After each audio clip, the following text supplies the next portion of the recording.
반갑습니다. 이상원 교수입니다. 오늘의 주제는 이단인지 아닌지 어떻게 구분하죠? 입니다. 이 주제는 청소년 미래 세대의 고민 2 7부 우상숭배 타종교 2단 12개 주제 중에서 11번째 주제입니다. 이런 질문이 제시되었습니다. 사람들이 요즘 말세라고 말하기도 하고 이단을 조심하라고도 하는데요.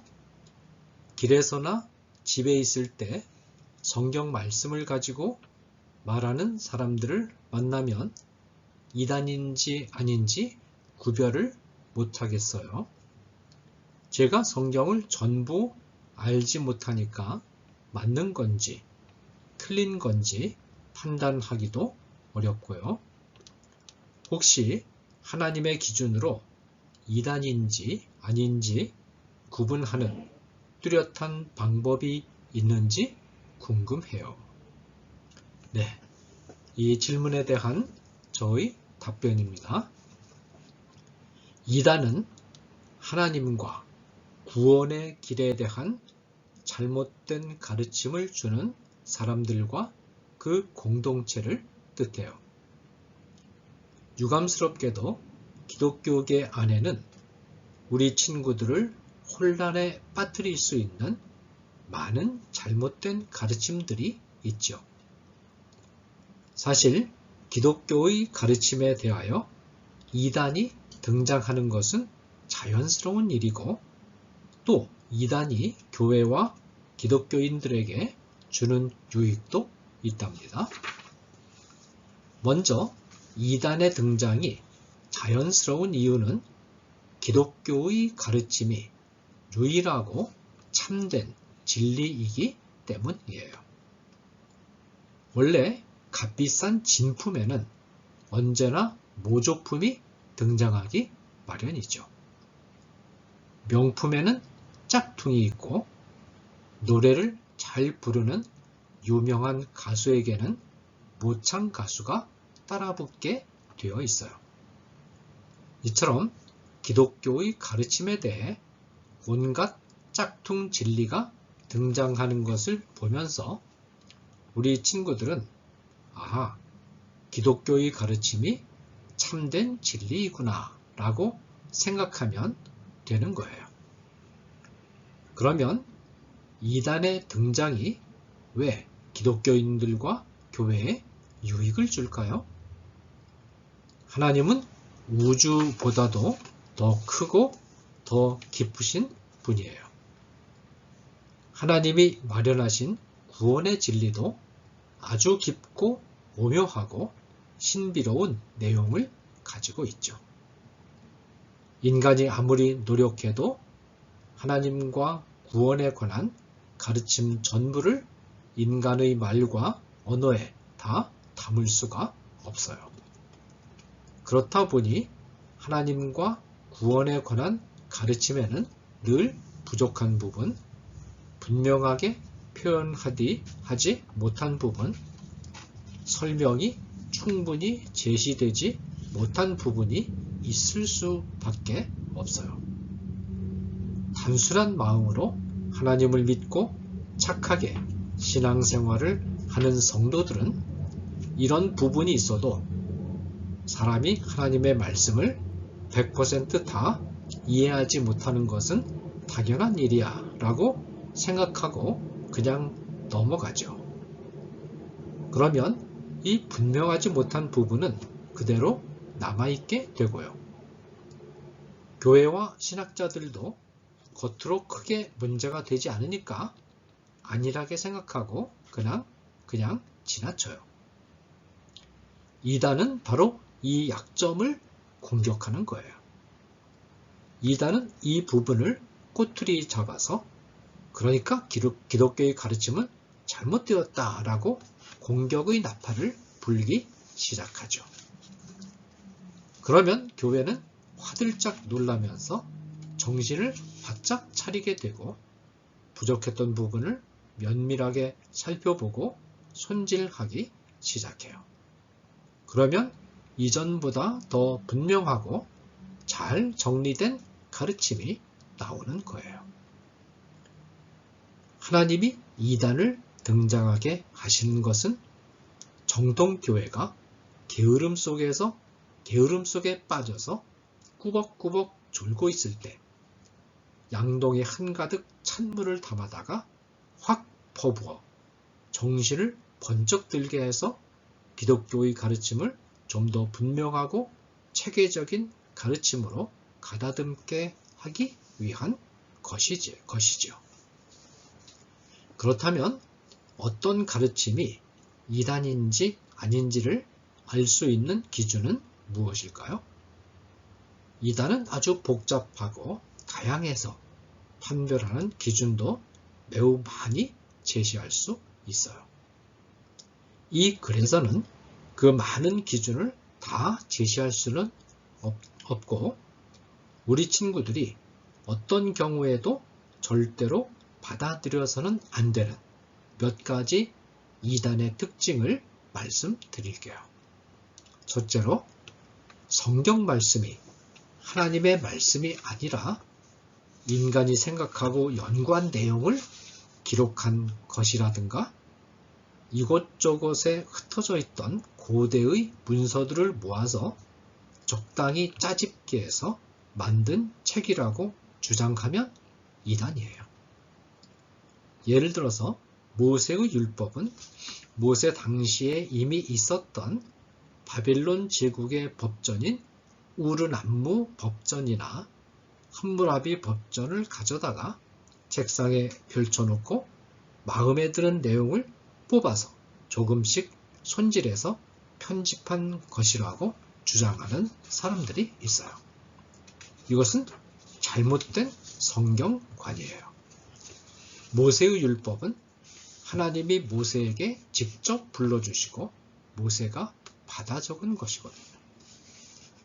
모세의 율법을 읽어보면 여호와께서 모세에게 이르시되 라는 표현이 수십 번 이상 반복해서 등장하는데 이것은 모세의 율법이 하나님이 불러주신 것을 모세가 받아 적었음을 보여주는 거예요. 직접 받아 적은 경우가 아니라도 하나님께서 성경 기록자의 생각과 문체와 사상을 성령으로 움직이셔서 오류가 없도록 기록하게 하셨죠. 둘째로 예수님이 인간에 지나지 않는다고 주장하면 이단이에요. 어떤 사람들은 예수님을 공자, 맹자, 소크라테스, 마호메트, 이순신처럼 아주 훌륭한 성인이라고 칭찬하기도 해요. 이 말을 듣고 야, 그래도 예수님을 높이 평가하고 있구나 라고 생각하면 안 돼요. 예수님을 아무리 높게 평가해도 예수님이 하나님이심을 인정하지 않으면 잘못된 가르침이에요. 옛날에 아리우스라는 사람이 이런 주장을 했다가 이단으로 정죄받았어요. 다른 한편으로 예수님이 인간이 아니라고 주장해도 이단이에요. 3세기경 사벨리우스라는 사람이 예수님은 겉모습만 이단일 뿐 속은 하나님이라고 주장해서 이단으로 정죄를 받았거든요. 오늘날에도 예수님이 하나님이심을 부인하거나 인간이심을 부인하는 주장들이 많이 있어요. 예수님은 100% 완전한 하나님인 동시에 100% 완전한 인간으로 보아야만 바른 가르침이에요. 셋째로 예수님이 십자가 위에서 우리를 위하여 대신 죽으셨다는 사실을 믿는 것만으로는 인간이 죄와 사망으로부터 구원받을 수 없다고 주장하면 이단이에요. 예수님 얘기는 아예 거론도 하지 않고 착하게 산 대가로 구원받는다고 주장하는 사람들이 있어요.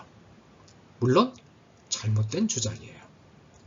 또 어떤 사람들은 반은 예수님이 십자가 위에서 이루신 공로에 근거해서 구원을 받지만 나머지 절반은 인간이 행한 선행으로 구원받는다고 주장하기도 해요.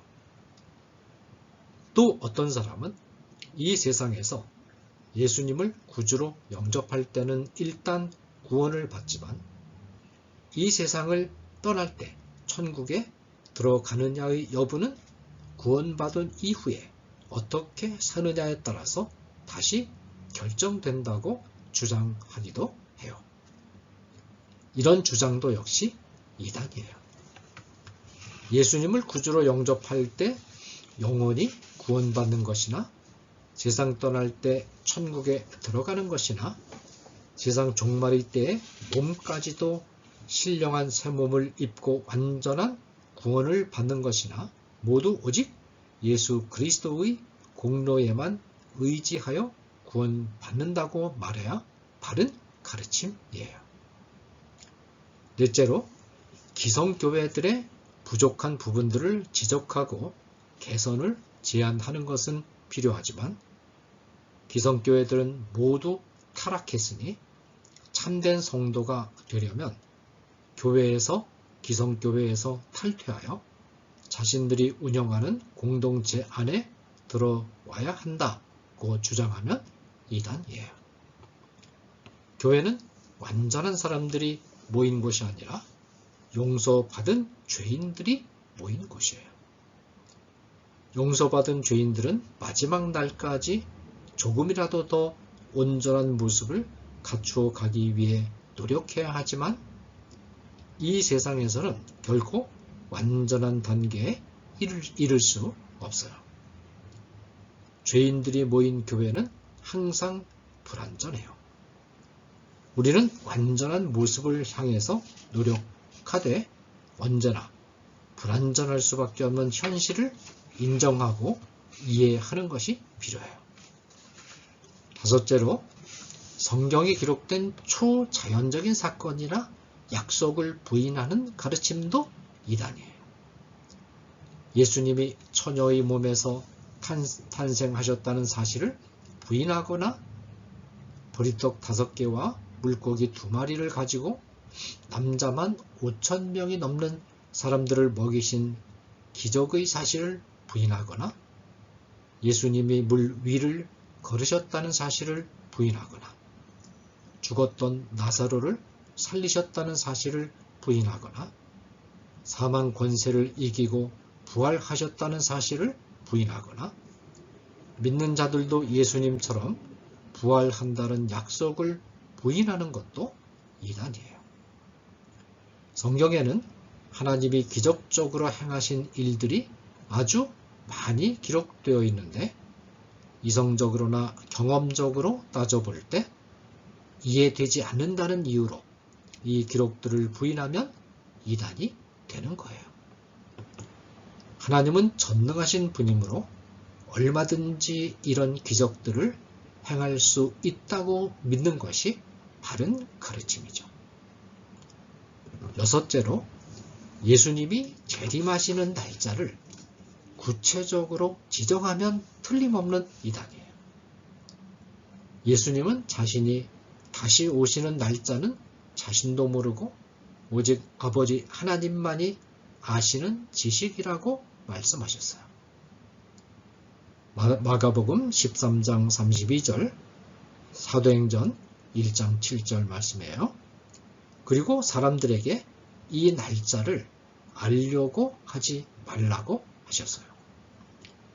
예수님이 재림하시는 날은 반드시 온다고 가르쳐야 해요. 그러나 그 날짜를 지정해서 가르치면 안 돼요. 지금까지 말씀드린 6가지 항목은 이단을 분별하는 가장 기본적이고 중요한 기준이니까 여러분들이 기억해두면 판단에 도움이 될 거예요. 우리 친구들이 기독교에 대한 잘못된 이단적인 가르침을 만날 때 당황하지 않고 침착한 태도로 지혜롭게 분별해내는 견실한 기독 학생들이 되기를 바라요. 기독교의 가르침을 공격하는 이단을 잘 알고 대처하면 오히려 기독교를 더 잘 알게 되고 기독교가 왜 소중한지를 잘 알 수 있게 될 거예요. 감사합니다.